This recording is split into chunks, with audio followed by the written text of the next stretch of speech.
सो हाय बच्चों, welcome back to CUET बाटा 24/7। मैं आप सभी लोगों के लिए लेकर आई हूँ एक बहुत अहम वीडियो, जिसकी बहुत सारे बच्चे मुझे बहुत ज़्यादा डिमांड कर रहे थे, क्योंकि ये प्रॉब्लम सभी लोगों के साथ कॉमन है।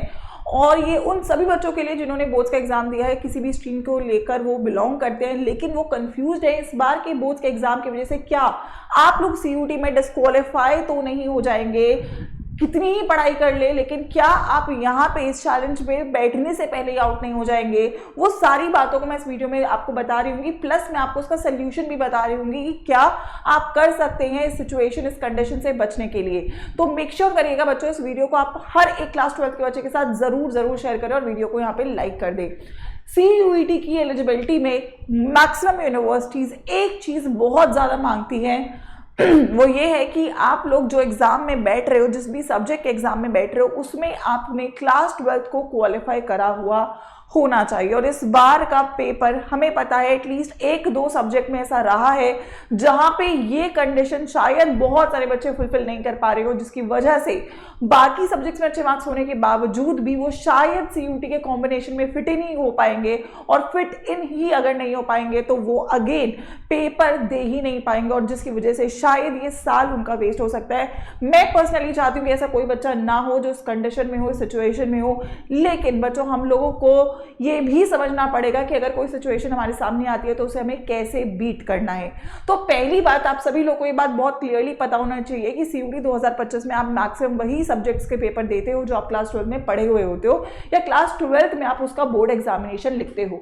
और अगर मैं फॉर एग्जाम्पल दिल्ली यूनिवर्सिटी की एलिजिबिलिटी की बात करूँ तो उन्होंने बहुत क्लियरली बोला है, candidate must have studied and passed class 12 equivalent from the recognized board. जिस भी सब्जेक्ट का पेपर दे रहे हो उसमें आपने क्लास 12 को क्वालिफाई करा हुआ होना चाहिए, चाहे आप किसी भी बोर्ड के हो, या फिर फॉर एग्जांपल आप CBSE के हो या स्टेट बोर्ड के हो, that is not a problem. But one thing is very important that you need to qualify the subject। अगर फॉर एग्जाम्पल आपके एक सब्जेक्ट में 33 मार्क्स नहीं आ रहे हैं तो आप उस सब्जेक्ट का पेपर दे ही नहीं सकते, और अगर आपका एक सब्जेक्ट भी आउट होता है तो आप पूरे कॉम्बिनेशन से बाहर हो जाते हो। फॉर एग्जाम्पल सबसे बड़ा चैलेंजेस इस कंडीशन में साइंस वाले बच्चों के लिए भी रहने वाला है फिजिक्स का पेपर, है ना।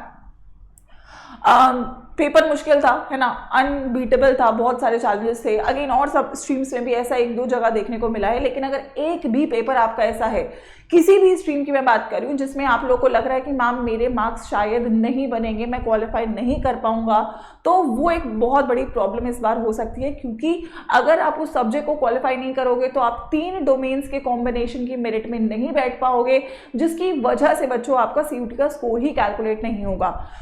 ऑल्दो मैं सच में चाहती हूँ कि कोई भी बच्चा इस सिचुएशन में ना हो, ठीक है। आई एम होपिंग कि डेफिनेटली CBSE की तरफ से पेपर की जो चेकिंग है वो काफ़ी लीनियंट हो रही है। जितना मेरे को भी पता चल रहा है, मेरी मम्मी भी टीचर हैं एंड वो भी CBSE की चेकिंग में जाती हैं, तो शी इज़ टेलिंग कि डेफिनेटली स्कोर पे इम्पैक्ट बच्चों के देखने को मिला है। लेकिन teachers are trying their best कि बच्चों को वहाँ पे मार्किंग अच्छी रहे ताकि मैक्सिमम बच्चे एटलीस्ट क्वालिफाई कर सके। लेकिन फिर भी अगर ऐसी सिचुएशन होती है कि हमारा एक सब्जेक्ट फंस जाता है और हम उस सब्जेक्ट को क्वालिफाई नहीं कर पाते, तो फिर क्या मेरा पूरा साल ड्रॉप होगा? क्या मैं एक पेपर की वजह से, जो शायद ठीक है मैंने बहुत उस लेवल पे नहीं करा जिस पे पेपर आए हुए, लेकिन हाँ ये नया था हमारे लिए, हम इसके लिए तैयार नहीं थे, और ऐसा हमारे साथ हो जाता है, तो फिर मैम हमें क्या करना है? तो देखो, एक ऑप्शन जरूर बचता है, वो होता है आपका री एग्जाम का, कंपार्टमेंट का, ठीक है। लेकिन ये भी थोड़ा ट्रिकी इस बार हो सकता है। तो अगर मैं बात करूं कि बोर्ड्स एग्जाम इस बार के लिए जरूर शौकर थे, हम इसके लिए सब लोग PYQs के ऊपर जाते हैं, और PYQ के पैटर्न को टोटली बदल दिया गया था स्पेसिफिकली फिजिक्स जैसे पेपर के लिए। बाकी सब सब्जेक्ट्स फिर भी ठीक थे, जिसमें हमने चीज़ों को सही किया। लेकिन अगर मेरा एक सब्जेक्ट भी बेटा फेल हो जाता है तो फिर क्या कर सकते हैं मैम? तो पहला और इकलौता ऑप्शन जो अभी के सिनेरियो में आपके सामने रहेगा, ठीक है, आप पहले ही इसके लिए अटेंटिव रहें क्योंकि फॉर्म्स आउट होते हैं, होता है री एग्जाम यानी कंपार्टमेंट एग्जाम, ठीक है। एक चीज मैं आपको बता देती हूँ, जुलाई के आसपास पेपर होता है, ठीक है। मई में आपका CUET का पेपर होगा, तो कहीं ना कहीं आपकी प्रिपरेशन, आपको अभी भी CUET पे ही फोकस रखना है, आपको भी नहीं सोचना, क्योंकि ये रिजल्ट के बाद होता है, ठीक है। वी आर होपिंग ऐसी सिचुएशन किसी के लिए ना है, लेकिन अगर 1% आ भी जाती है तो हम लोगों को क्या करना है कि हम लोग अभी से पढ़ना छोड़ दें? नहीं, हम CUET की तैयारी करेंगे, हमारे पास एक चांस है जिसमें हम शाइन कर सकते हैं। लेकिन एलिजिबिलिटी अगर फंसती है मेरी, तो मैं क्या कर सकता हूँ? ये जो पेपर आपका जुलाई में होता है, ठीक है, ये उन बच्चों के लिए होता है जो किसी फॉर एग्जांपल जैसे हो सकता है कि फिजिक्स में या किसी और सब्जेक्ट में आप लोग फंस जाते हो, तो वहां पे आप लोग इस पेपर को दोबारा से दे सकते हो। और ये आपकी जो डेट है ये इसकी रिजल्ट के बाद आती है, जब आपका रिजल्ट आ जाएगा बोर्ड्स का उसके बाद इसकी डेट्स अनाउंस होती हैं और यहाँ पे आप इसको फिल कर सकते हो। तो इसका जो रिजल्ट है अप्रोक्सीमेटली अगस्त में आता है, ठीक है। तो अगर मैं टाइमलाइन की बात करूं, मई में पेपर होता है, जुलाई में सीयूटी का रिजल्ट लगभग आता है, ठीक है। काउंसलिंग भी आपकी अगस्त के आसपास स्टार्ट होती है। तो यहाँ पर आप ये एक एटलीस्ट एग्जाम है जो दे सकते हो। वहाँ पे आप अपनी जो मार्कशीट है वहाँ पे आप उसको टू बी रिलीज्ड वाली कैटेगरी में, टू बी अवेटेड वाली कैटेगरी, रिजल्ट अवेटेड वाली कैटेगरी में डाल सकते हो। और यहाँ पे अगर आप क्वालिफाई कर जाते हो तो yes you might get a chance कि अगर वो 1% सिचुएशन हमारे साथ बन गई है किसी एक सब्जेक्ट को लेकर, तो मैं यहाँ पे उसको सही कर सकता हूँ। तो इम्प्रूवमेंट का एक ऑप्शन रहेगा जिसके लिए आप ऑनलाइन अप्लाई करते हो सीबीएसई की वेबसाइट के ऊपर, ठीक है। ठीक है, अगेन मैं बोल रही हूँ कि मैं बिल्कुल नहीं चाहती कि कोई भी बच्चा हो जो इस कैटेगरी में हो, लेकिन आप अपने ऑनेस्ट ओपिनियंस जरूर डाल के जाना कि आपके साथ आप क्या एक्सपेक्ट करो कि बोर्ड का एग्जाम, मतलब देखो अगर बहुत खराब गया है वो एक अलग केस है, लेकिन अगर ठीक भी गया है ना कि ऐसे आप 40-45 मार्क्स भी बन रहे हैं तो इट्स ओके, है ना। क्योंकि अगेन हाँ मुझे लगता है मेरी परसेंटेज थोड़ी डाउन हो सकती है, लेकिन बाकी सब सब्जेक्ट्स में शायद मैंने अच्छा करा होगा तो मैं कवर अप कर लूंगा। इसके अलावा भी अगेन वो मैटर नहीं करेगा अगर आप यहाँ पे एक अगला एग्जाम जो है उसको आप अच्छा कर देते हो। तो ये जो प्रॉब्लम रही है ना इस बार बोर्ड्स के साथ, जो हो गया है अब उसको नहीं बदल सकते हो, है ना, जो हो गया है सो हो गया है। लेकिन आप इस सिचुएशन से को जो भी आती है उसको प्रिपेयर करने के लिए, उसको फाइट बैक करने के लिए तैयार हो सकते हो, जिसका मैंने आपको सोल्यूशन दिया है।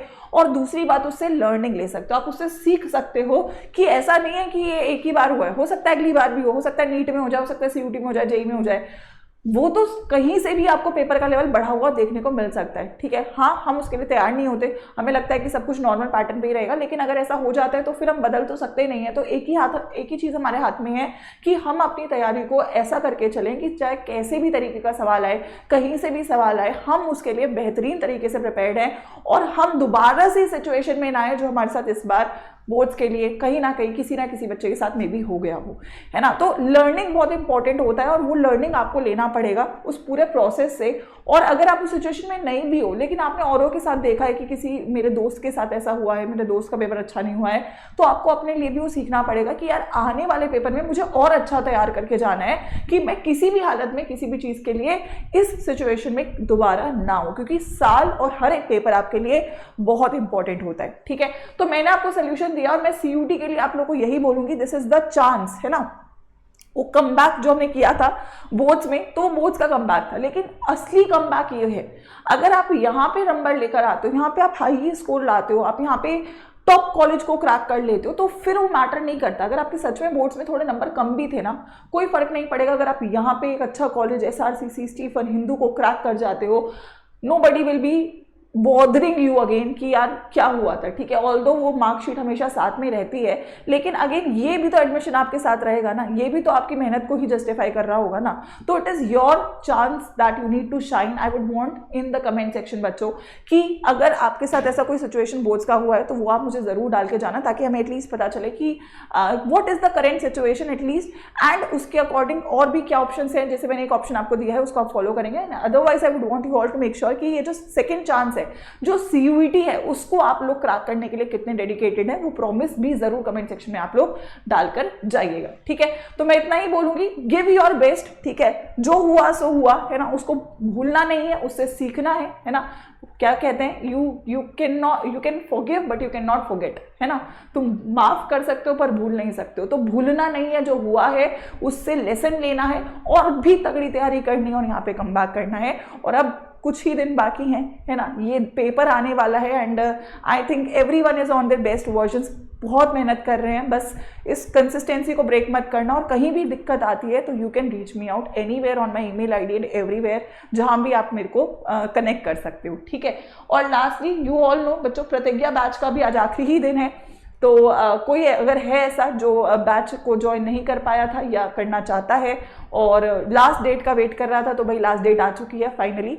स्टोर से बैच हट रहा होगा जैसे कि हमने अनाउंस किया था। इसके बाद इसके एडमिशन्स बंद हो रहे होंगे और डिस्काउंट भी आज आखिरी ही है। इसके बाद अगेन बैच ही नहीं है तो डिस्काउंट का भी क्या ही फायदा होगा।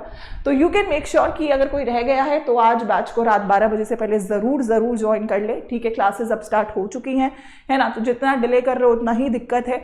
तो कोई भी रह गया है तो ज़रूर उसको ज्वाइन करें। द कोड इज़ Y513 जिससे आप ज्वाइन कर सकते हैं।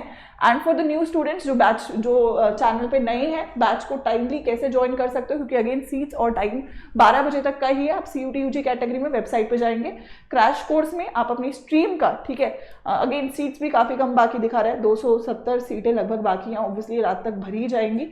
तो आप लोग यहाँ पे बाय नाउ पे जाके सेम कोड यूज़ कर लेंगे Y513, ठीक है। चाहे प्रतिज्ञा ले रहे हो, प्रतिज्ञा प्लस ले रहे हो या प्रतिज्ञा लाइट ले रहे हो, तीनों के लिए सेम कोड आप यूज करेंगे डिस्काउंट्स के लिए।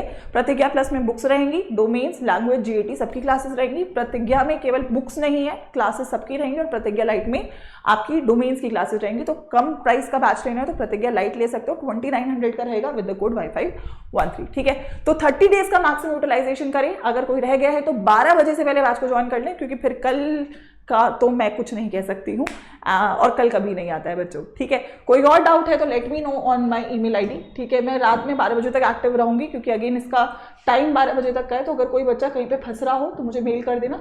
कोई भी चीज़ फंस रही हो, छोटी सी बड़ी चीज़ कोई भी हो, मैं पर्सनली ट्राई करूंगी कि उसको ज़रूर सॉल्व करवा दूँ 12 बजे से पहले, ठीक है। So this is my email ID and rest the code is with you. Timely join करें। एंड कोई और डाउट है, कोई और दिक्कत है तो वो भी कमेंट में करके जाइएगा, ताकि उसके ऊपर भी मैं आप लोगों के लिए रिस्पेक्टिव वीडियो को ला सकूं। ऑल द बेस्ट बच्चों, लेट्स गो फॉर इट।